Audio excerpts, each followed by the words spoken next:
Coba lu inget terakhir kali lu bangun pagi, apa yang pertama kali lu lakuin? Buka mata. Langsung nyari HP. Buka TikTok, Instagram, YouTube. Scroll, sampai mata merah. Kadang lu nggak sadar, lu udah ngabisin setengah jam cuma buat ngelihat hidup orang lain. Momen kecil itu kelihatannya sepele. Tapi lama-lama, itu jadi pola. Pola yang bikin otak lu kebanjiran dopamin instan. Sampai lu susah banget fokus sama hal yang penting. Dan masalahnya, lu gak pernah bener-bener ngasih jeda buat diri lu sendiri. Gak pernah ngerasain gimana rasanya otak yang tenang, pikiran yang gak keburu-buru, dan hari yang lu jalani tanpa distraksi. Gua gak bilang lu harus berhenti pakai HP selamanya.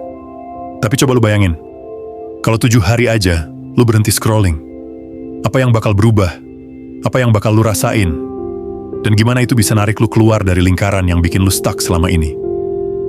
Di video ini, gue bakal ajak lu ngulik 5 hal yang bakal terjadi setelah lu berhenti scroll selama 7 hari. Bukan teori doang, tapi pengalaman yang bakal lu rasain sendiri. Karena kadang, cara paling sederhana buat nemuin diri lu lagi adalah dengan berhenti lihat hidup orang lain. Mari kita mulai.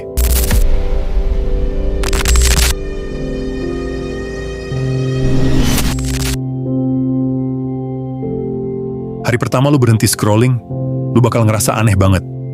Kayak ada ruang kosong di kepala lu yang biasanya penuh suara, gambar, notif, dan update orang lain. Lu bakal refleks nyari HP tiap beberapa menit. Jari lu bakal gatal pengen buka aplikasi. Dan lu bakal sadar betapa dalam kebiasaan ini udah ngejajah pikiran lu. Di momen ini, banyak orang langsung nyerah. Mereka ngerasa gelisah itu tanda kalau mereka nggak bisa hidup tanpa scroll. Padahal justru ini bukti seberapa kecanduan otak lu sama dopamin instan. Rasa kosong itu wajar, karena selama ini, lu selalu numpuk distraksi buat nutupin satu hal, pikiran lu sendiri. Lu gak terbiasa diem sama diri sendiri, gak terbiasa dengar suara hati lu tanpa suara orang lain. Makanya waktu lu berhenti scroll, muncul rasa cemas, bosan, takut ketinggalan. Tapi percaya sama gua, rasa gak nyaman ini bukan akhir perjalanan. Ini baru pintu masuk. Pintu menuju ke keheningan yang mungkin selama ini lu hindari. Hari pertama ini, tugas lu cuma satu. Jangan kabur.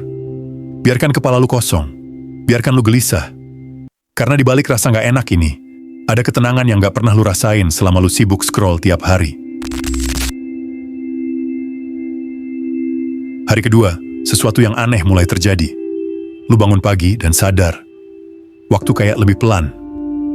Biasanya, 1 jam pertama setelah bangun hilang tanpa jejak karena scrolling. Sekarang, 1 jam itu kosong, siap lu isi. Lu tiba-tiba punya banyak celah di hari lu. Celah yang selama ini lu pikir gak pernah ada. Lu baru sadar betapa banyak waktu lu bocor ke aktivitas yang gak penting. Waktu makan, lu lebih hening. Waktu kerja, lu lebih fokus. Waktu lu sendiri lebih jernih. Lu gak lagi keburu-buru pengen tahu update terbaru dari orang yang bahkan gak lu kenal. Dan di hari kedua ini, lu mulai punya kesempatan buat tanya ke diri sendiri.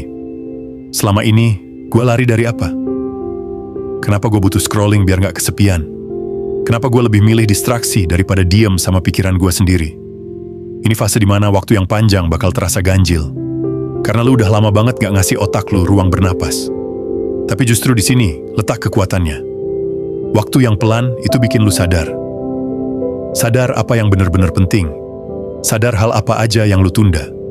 Sadar bagian mana dari hidup lu yang lu abaikan. Hari kedua, lu bakal ngerasa waktu itu bukan masalah kekurangan. Yang bikin kita kekurangan waktu adalah kebiasaan ngabisin perhatian buat hal yang gak penting. Dan sekarang, lu baru mulai nemuin waktu lu sendiri lagi. Hari ketiga, lu bakal ngerasain sesuatu yang mungkin udah lama banget hilang. Fokus. Biasanya, sebelum lu berhenti scrolling, otak lu kayak pecah jadi ratusan tab. Lagi kerja, tiba-tiba kepikiran notif. Lagi makan, sambil ngeliat feed. Lagi ngobrol, pikiran lu melayang ke video pendek yang baru lu tonton. Tapi sekarang, karena gak ada input baru yang terus-menerus, pikiran lu mulai tenang. Nafas lu lebih dalam. Perhatian lu balik ke hal-hal yang ada di depan mata. Lu mulai bisa ngerjain sesuatu lebih lama tanpa refleks ngecek HP. Baca buku 10 halaman tanpa putus. Mengerjain tugas tanpa jeda 5 menit sekali. Merenung tanpa distraksi.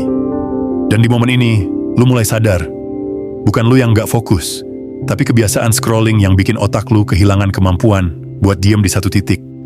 Karena setiap swipe, setiap notif, setiap video pendek, itu nyuntik dopamin cepet. Semakin sering lu ngerasain, semakin otak lu craving. Dan semakin otak lu craving, semakin susah lu duduk tenang sama satu pekerjaan. Hari ketiga adalah titik balik kecil. Titik di mana lu mulai ngerti, fokus itu bukan bakat, tapi hasil sampingan dari kepala yang gak kebanyakan sampah digital. Ini baru 3 hari, dan lu udah mulai nemuin lagi apa rasanya pikiran yang jernih.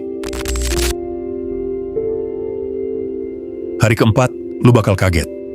Karena setelah kepala lu berhenti dibanjiri info dari luar, lu mulai nemuin suara sendiri. Biasanya, scrolling bikin otak lu kayak pasar. Ribut. Penuh orang teriak. Penuh ide dan opini orang lain yang numpuk. Sampai lu gak tahu mana pikiran lu sendiri, mana pikiran yang cuma lu pinjem dari timeline. Tapi hari keempat ini, lu bakal ngerasain ruang hening. Dan di ruang itu, ide-ide kecil mulai muncul. Lu mulai dapet inspirasi. Lu kepikiran proyek lama yang lu tunda. Lu inget mimpi-mimpi yang dulu bikin lu semangat. Gua kasih contoh. Tiba-tiba lu pengen nulis sesuatu. Pengen bikin karya. Pengen belajar skill baru yang dulu lu pikir gak punya waktu buat mulai. Karena faktanya, kreativitas itu bukan tentang cari lebih banyak informasi, tapi tentang ngasih otak ruang buat mikir dan nyambungin titik-titik. Saat lu berhenti scrolling, lu akhirnya punya kesempatan buat ngolah semua yang udah lu serap selama ini. Lu mulai sadar banyak hal yang pengen lu ekspresiin, hal yang pengen lu bangun, hal yang pengen lu dalemin. Hari keempat ini, lu bakal ngerti kenapa banyak orang sukses itu punya kebiasaan menciptakan, bukan cuma mengonsumsi. Dan lu bakal ngerasain sendiri. Ternyata otak lu bisa jadi sumber ide yang luar biasa kalau lu berhenti sibuk nelen ide orang lain setiap menit. Hari kelima, lu mulai nemuin sesuatu yang jarang lu rasain. Ketentraman. Selama ini, scrolling ngasih lu ilusi hiburan. Ngasih lu perasaan sibuk. Ngasih dopamin kecil biar lu ngerasa hidup. Tapi di balik itu semua, ada kegelisahan yang gak pernah lu hadapi. Perasaan takut ketinggalan. Rasa cemas karena terus ngebandingin diri sama orang lain. Rasa kosong karena hidup lu kerasa hambar kalau nggak ada distraksi. Dan pas hari kelima lu nggak scroll sama sekali, rasa cemas itu pelan-pelan mulai hilang. Lu nggak lagi peduli update orang lain. Lu nggak lagi pengen tahu siapa yang posting apa. Lu mulai ngerasain kelegaan. Lu nggak harus tahu semuanya.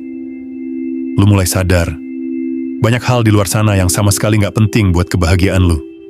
Lu sadar, perhatian lu itu berharga. Dan sekarang lu bisa milih mau dikasih ke apa. Di hari kelima, banyak orang bilang, hidup jadi lebih senyap. Dan ternyata, senyap itu nggak semenakutkan yang lu kira. Justru di situ lu bisa benar-benar hadir. Ngobrol sama orang tanpa refleks ngecek HP. Ngerjain sesuatu tanpa rasa gelisah. Ngerasain tenang yang nggak pernah lu dapet dari 1000 swipe. Mungkin ini pertama kalinya lu sadar. Ketenangan bukan sesuatu yang harus lu cari di luar. Ketenangan itu muncul kalau lu berhenti ngasih perhatian ke yang gak penting. Hari keenam, lu bakal sadar. Hidup lu ternyata gak sesempit layar kecil di tangan lu. Selama ini, lu mungkin ngira scrolling itu cara lu istirahat. Padahal, itu cuma cara buat kabur dari rasa kosong. Dan begitu lu berhenti scrolling, lu pelan-pelan mulai ngeh. Masih banyak hal kecil yang dulu lu lewatin. Lu mulai nikmatin makan tanpa ditemenin video. Lu mulai denger suara sekitar yang dulu ketutup notifikasi. Lu mulai ngerasa lebih hadir waktu ngobrol sama orang. Dan yang paling mengejutkan, lu ngerasa lebih bersyukur sama hal simple. Waktu lu duduk santai tanpa gangguan, lu bisa ngerasain detak jantung lu, angin yang nyentuh kulit, aroma kopi yang baru lu seduh.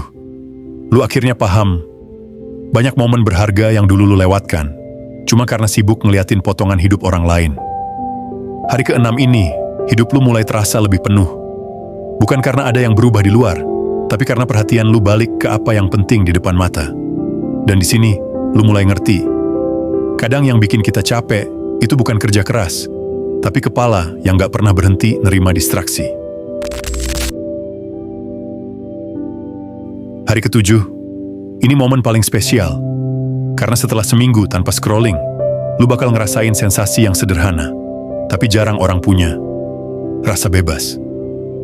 Bebas dari kewajiban pura-pura peduli sama apa yang viral.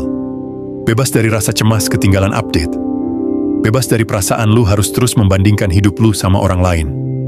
Lu bakal sadar, selama ini lu ngerasa dikendalikan HP lu. Dikendalikan algoritma. Dikendalikan notif. Dan sekarang, lu balik jadi pengendali. Lu bisa milih kapan mau pakai teknologi dan kapan mau berhenti. Lu bisa ngerasain otak lu lebih ringan, pikiran lebih jernih, dan hati lu lebih lega. Hari ke-7, lu ngerti satu hal penting. Scrolling itu alat, bukan tuan, bukan penguasa. Dan lu selalu punya pilihan buat bilang cukup. Mungkin ini baru seminggu, tapi seminggu ini bisa jadi titik balik. Titik yang bikin lu sadar, banyak hal di luar sana yang gak sepenting itu. Dan banyak hal di dalam diri lu yang jauh lebih layak lu rawat. Mungkin lu pikir, 7 hari tanpa scrolling itu cuma percobaan kecil. Cuma puasa digital yang gak akan banyak ngaruh.